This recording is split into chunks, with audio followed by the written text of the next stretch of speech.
Nos vamos a meter con un tema caliente de la región, que es lo que está ocurriendo en Chile con dos fenómenos. Por un lado, lo que veías recién en el título, migración ilegal, que es un tema que viene creciendo fuertemente, sobre todo en la frontera norte, y lo voy a atar con otro tema, que es el aumento de la delincuencia y el aumento de la crisis de seguridad. Sabemos que es un tema que genera urticaria, que muchos dicen, bueno, no hay que vincular migración con delincuencia, y por supuesto que la gran mayoría de los migrantes no tienen absolutamente nada que ver con la delincuencia, pero a veces ocurre que hay vínculos. Te voy a dar un dato y vamos a pasar a hablar con un entrevistado que, insisto, tengo mucha expectativa con esta conversación. ¿Por qué? Porque contábamos ayer que el 91% de los chilenos dicen que aumentó la violencia, no solo la inseguridad, sino la violencia de los delitos en el último año, en una encuesta que hizo Cadem Plaza Pública. Y el 60% de los chilenos dice que esa delincuencia tiene que ver con una migración ilegal descontrolada. ¿Es así esto? Le vamos a trasladar esta pregunta a Diego Schalper, que es diputado del Congreso de Chile por parte de Renovación Nacional, partido de oposición del que también es secretario general. Diputado, ¿cómo le va? Lo saluda Darío Misraji.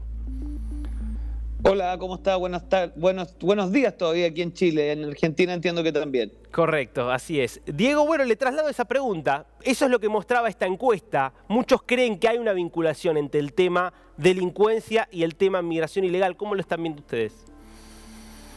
Bueno, obviamente saludar a nuestros hermanos argentinos. A ver, aquí tenemos un problema humanitario real que tenemos que asumir de una vez. Hay una dictadura en el continente, que es la dictadura venezolana, que se ha traducido en un flujo migratorio completamente explosivo, donde Chile se ha visto muy afectado porque somos país destino de muchos venezolanos. Le voy a dar un ejemplo solo con los datos de estos primeros 3 meses del año. Nosotros en estos 3 meses del año llevamos más de 10.000 migrantes ilegales. Eso sin contar los migrantes que entran por vía regular, 10.000, de los cuales permítame contarle que 7.500 provienen de Venezuela, es decir, 3 de cada 4 migrantes clandestinos que entran al país provienen de Venezuela, y provienen porque con la complicidad de Bolivia, que hace las veces de país de tránsito, hacen ingreso por nuestras fronteras de manera irregular. Entonces, hoy día algunos datos para que los manejen ustedes. Tenemos una sobrepoblación penal muy alarmante en la zona norte del país, en lo que llamamos la macrozona norte, donde colindamos además de con Argentina, con Perú y con Bolivia. Ahí, desafortunadamente, parte de esa sobrepoblación penal son personas que son migrantes ilegales. Eso ha llevado al Ministerio Público chileno, que es la máxima autoridad de la persecución penal, a establecer que toda vez que se toma detenido a una persona indocumentada, a esta se la va a dejar en prisión preventiva hasta que seamos capaces de saber su procedencia, saber si tiene algún tipo de situación penal pendiente en su país de origen.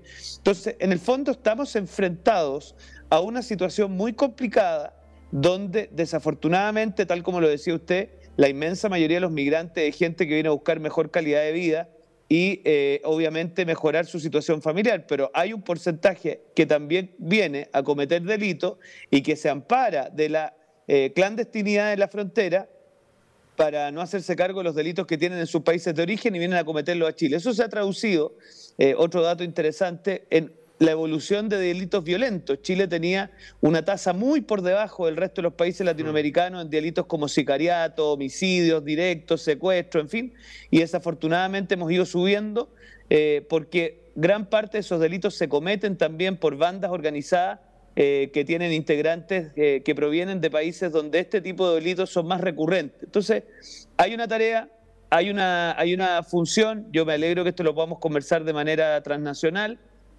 porque esto es un problema que no tiene solamente que ver con Chile, tiene que ver con todo el continente, y nos tenemos que hacer cargo. Diputado, ¿cómo está viendo en este punto la respuesta del gobierno nacional? Un gobierno que había empezado con una política muy de brazos abiertos, muy crítica con lo que había sido el gobierno de Sebastián Piñera, pero que termina militarizando la frontera norte y hoy hablando de y impulsando una serie de paquetes de endurecimiento de las medidas de seguridad.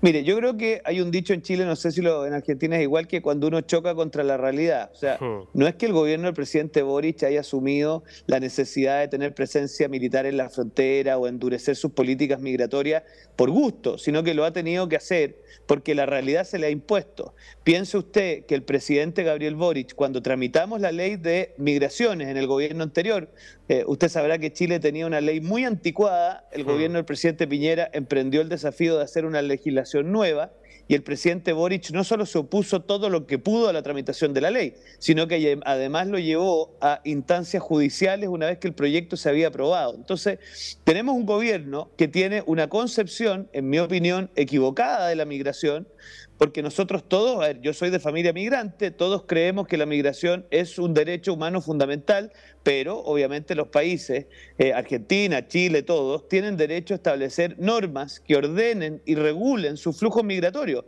porque si no al final lo que usted termina produciendo es una situación insostenible para los países. Y hoy día el gobierno se ha visto enfrentado a aquello mismo que rechazó, hoy día lo tiene que aprobar.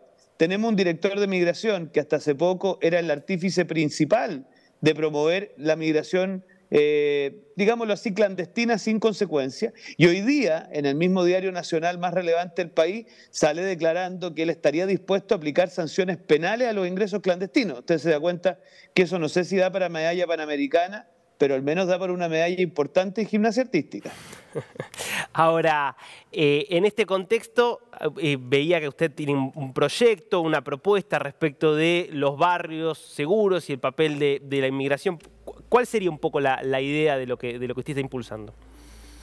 A ver, lo que sucede, y eso no sé si sucederá también en Argentina, me imagino que sí, es que hay verdaderas mafias que colaboran en el ingreso ilegal de los migrantes, les inventan contratos de trabajo fraudulentos, contratos de arriendo fraudulentos, los hacinan en ciertos CITES o en ciertas, no sé si en Argentina se habla de CITES, pero de ciertos barrios donde se aglomeran. Como si fueran guetos, digamos. Exactamente, y ahí eso funciona de manera completamente ilegal a vista y paciencia de muchas autoridades. Entonces lo que estamos diciendo nosotros es que hay que hacer una intervención barrial, identificar cuáles son los barrios donde esto está aconteciendo, obviamente mandar autoridades civiles y policiales para que hagan lo que corresponde, en el caso de las civiles, ver si hay posibilidad de regularizar la situación migratoria de estas personas, en el caso de las policiales, ver si hubiese comisión de delitos, antecedentes penales y eventual presencia de, por ejemplo, porte de armas. Y con esa información nosotros tenemos que ir, obviamente, separando a aquellos que quieren hacer vida regular en Chile, que quieren respetar nuestra legislación interna, que quieren acogerse a cualquiera de las maneras de migrar de manera ordenada, de aquellos que no tienen esa disposición. Entonces, acá al final me imagino que nadie que me está viendo en su casa pretenderá que nosotros tengamos una política de puertas cerradas, pero la política de puertas reguladas, con ventanas por donde la gente entra de manera irregular, la verdad es que es insostenible para cualquier país. Ahora, ¿por qué cree que el tema de la inmigración suele tratarse de forma tan dogmática muchas veces y ideológica? Lo que uno puede ver es cierta izquierda en distintas partes del mundo que dicen, un poco como usted planteaba, bueno, que no haya ningún tipo de consecuencias para la inmigración ilegal, cuando eso evidentemente puede ser problemático, y uno puede encontrar, si se quiere, una derecha radicalizada que dice, no puede, hay que cerrar todo tipo de fronteras porque hay que preservar la identidad nacional. Digo, existen esos dos polos, pero ¿por qué cree que es tan difícil poder discutir prescindiendo un poco de la ideología y yendo más a lo pragmático? ¿Sabes por qué? Porque vivimos en un mundo de los extremos, ¿eh? Y esto no solo aplica en migración, aplica también en otros temas. Yo creo que en migración, tal como tú lo describes, tenemos una izquierda que es muy inconsciente, hasta incluso con los mismos migrantes. Cuando dice, mire, derecho humano a migrar sin ningún tipo de limitación, eso hay varios países que ya lo han padecido, se traduce en flujos migratorios completamente desordenados, que no solo afectan la vida social, especialmente a los más pobres, sino que afectan la vida de los mismos migrantes. Yo eso se lo asigno a cierto tipo de izquierda que le gusta mucho el whisky, porque no sufre las consecuencias de lo que dice. Esa gente no vive normalmente en los barrios populares donde termina pagando el costo de esta situación las personas más pobres que terminan conviviendo con verdaderos hacinamientos migrantes. Y en el caso de la gente de la derecha más radical, yo creo que no se toma lo suficientemente en serio lo que significa el mundo globalizado en que vivimos, donde obviamente los flujos migratorios son parte integrante de la tarea global. Yo me imagino que nadie pretenderá establecer un mundo como lo que tuvimos en algún minuto con fronteras irrestrictas. Entonces, en el medio hay muchos colores y matices donde las fuerzas democráticas tenemos que ser capaces de salir en la ofensiva. ¿Cómo? Con una política clara de migración ordenada, con mucha eficiencia estatal. Muchas veces los servicios migratorios son muy poco eficientes. Tenemos que ser capaces de hacer un catastro de cuál es la capacidad real que tiene Argentina, Chile, en fin, de poder recibir de manera digna a los migrantes, que es para mí digna, con oportunidades laborales, con oportunidades sanitarias y obviamente sin afectar de manera absolutamente insoportable para los nacionales. Porque aquí lo que empieza a pasar, no sé cómo es en el país de ustedes, pero en el país nuestro, los servicios de salud que frecuentan los sectores más pobres, los establecimientos educacionales que frecuentan los sectores más pobres, terminan efectivamente muy conflictuados. Entonces, la tarea que tenemos, y ahí necesitamos visión de Estado, es cómo hacemos de esto un tema latinoamericano y no un tema de algún país en particular. Y a partir de ahí seamos muy sinceros en decirnos lo uno a los otros, mire, en estas condiciones estamos, esta es la migración regular que estamos en condiciones de hacer, y a continuación yo le pido a los gobiernos democráticos de la región. Mira, ahí veía que el señor Lula estaba congraciándose con el gobierno ruso. Poco podemos esperar si él está en eso, pero sería bueno que asumamos de una vez por todas que la existencia de una dictadura sangrienta como la de Nicolás Maduro, que deviene en que muchas personas tengan que huir de su país, tiene consecuencias para las vidas de los argentinos, de los chilenos, de los colombianos, que terminan teniendo que hacer propio un flujo migratorio completamente explosivo. Y eso es algo de lo cual nos tenemos que hacer cargo. Diputado, le agradecemos muchísimo por este tiempo continuo, es muy interesante. Muchas gracias a usted y bueno, feliz cuando usted quiera